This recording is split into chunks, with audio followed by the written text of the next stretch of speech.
10 years into our marriage, I became very wealthy thanks to the percentage of ownership I had in my father's company. So, I bought my loyal and lovely wife a mansion for us to live in, which came with a butler who was prepared to take care of all the undesirable chores. My work schedule was pretty spontaneous because I could visit the office as I pleased or work from home. Our marriage and life together for the next 20 years after that were blissful other than some odd moments and occurrences. One day, I arrived home from work to find the butler with my wife, standing side by side doing dishes.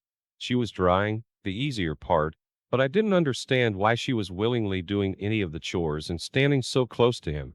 Their elbows touched a few times, and I coughed to let them know I was there.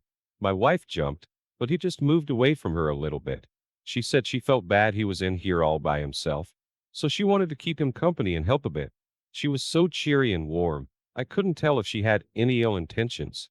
Another time, I came home to find her lounging in the pool with the butler gardening and staring at her. They laughed a few times before I came out to greet them. It was clear that they were at least friends, but I didn't like how friendly they were. I thought I was just being controlling and jealous, so I accepted that my wife was friends with and cared about the butler. What was the harm in that if I trusted my wife of 17-ish years at this point? We spent every moment I wasn't busy together. I loved her, and I could tell she loved me. Yet another odd occurrence was when I walked upstairs to find the butler closing our bedroom door. It had been hours since I was upstairs because my wife was still sleeping. It was odd, and I asked him if she called for him. He jumped when I spoke and turned around sheepishly, although I could tell he wanted to act normal. He stammered and said she called to ask him for some water. I accepted that for a moment, but reminded him that he was not to enter our bedroom or open the door. He didn't know what to say besides, "Yes, sir."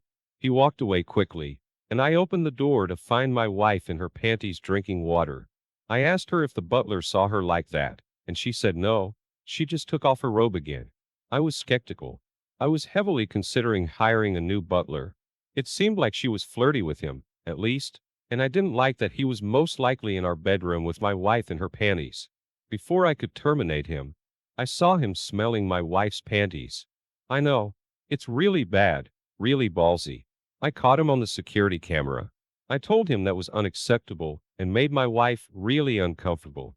I didn't even tell her about it, but when I told him she was uncomfortable, he instantly looked like he didn't believe me. That ticked me off. I told him he was fired. I hired someone else, this time a female maid since I knew my wife was straight. I decided that even if I was jealous and protective, it was a smart decision. 1 week later, I arrived home to find the maid outside gardening. I went upstairs and found the butler I fired coming out of our bedroom once again. Except this time he was dressed in regular, but still kind of formal, clothes. He looked at me like he was amused, but inconvenienced because I was there and saw him. I asked him what he was doing in my house again, and he told me my wife hired him for something else. He said it with such nerve. All I wanted to do was punch his smug face. I told him to leave and not to come back, no matter what my wife told him.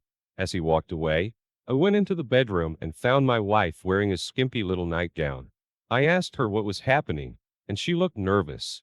She said I was home earlier today than the week before, and I told her she always knew my schedule was spontaneous and not to change the subject. She turned red and told me I was freaking out over nothing. I asked her why she couldn't explain why she was here in her skimpy nightgown after the butler I fired just came out of the room. She was pretty stunned and said she hired him back for things around the house the maid couldn't handle. I asked if one of those things was helping her with her personal plumbing and lubrication. Her jaw dropped, and she couldn't look me in the eye. Her cheeks must have been burning. They were so red. It looked like blood vessels in her face were showing up. It was crazy. Her face never turned that red in all the 30 years we were together. She finally said in a weak voice that if he did help her with that, it was nothing against me. I told her that it most definitely was against me because she belonged to me. We were life partners, and only I was permitted to help her with her plumbing and lubrication. She said she wouldn't ask him to help her again, and asked me not to worry about it anymore. I asked if that meant she was admitting to sleeping with him, and she was silent. She nodded yes very minimally, with her eyes watering. Then she started speaking really fast about how it didn't matter. She just considered it a job. Nothing meaningful that would take away from our marriage, and she needed me to forget about it so that nothing changed between us. I told her this was most certainly going to change things between us, and it already took everything away from our marriage.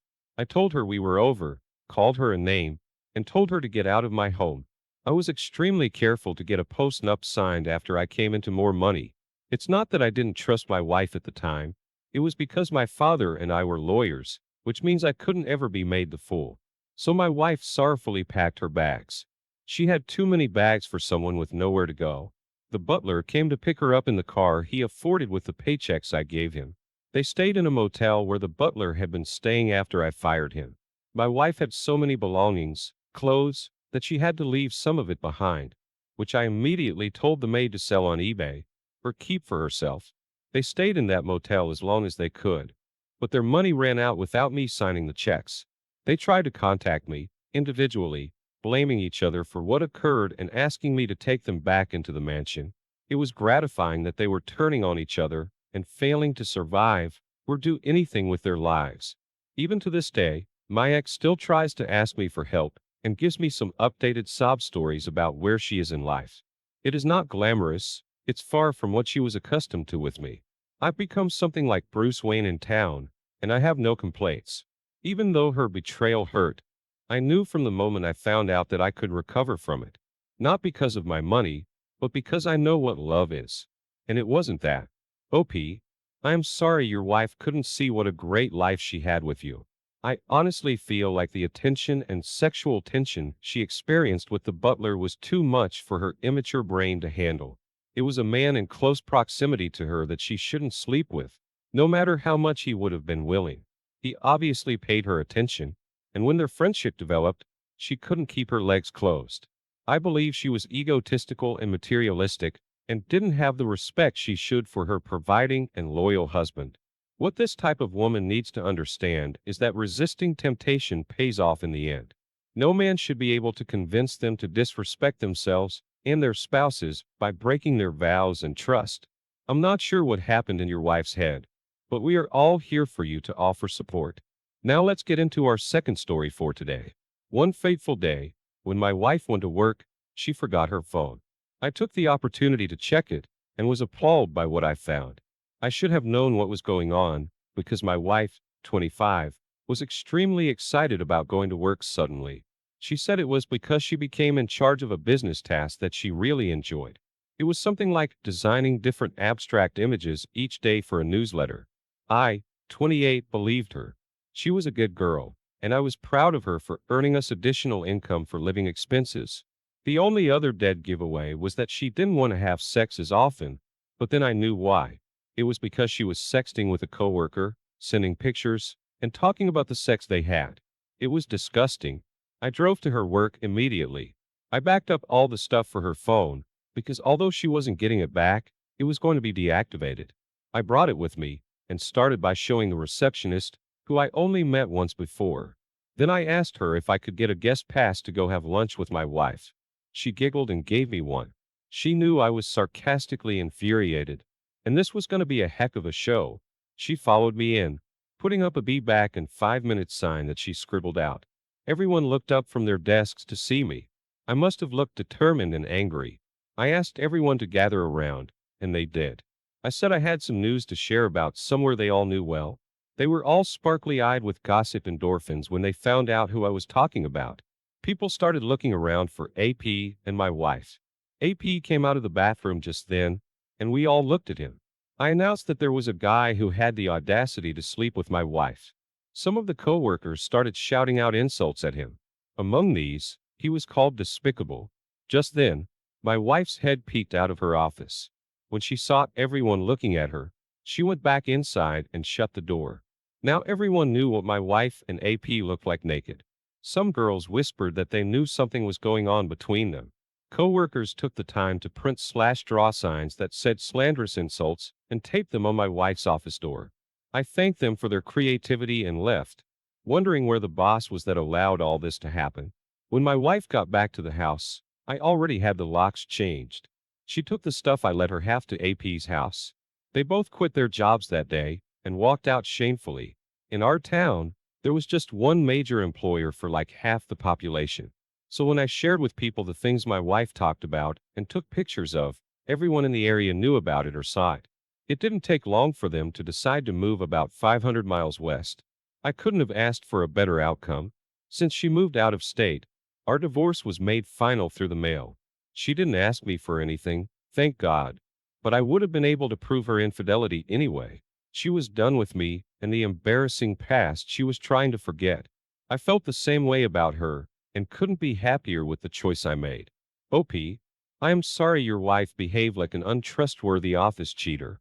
It's hard to get as low as a person who cheats on their spouse while utilizing their trust to earn income for the family. What are they even working for if not to improve the life they have at home? If they honestly believe the person they start an affair with at work or anywhere is better than the spouse they have at home, they're wrong. The grass may seem greener on the other side.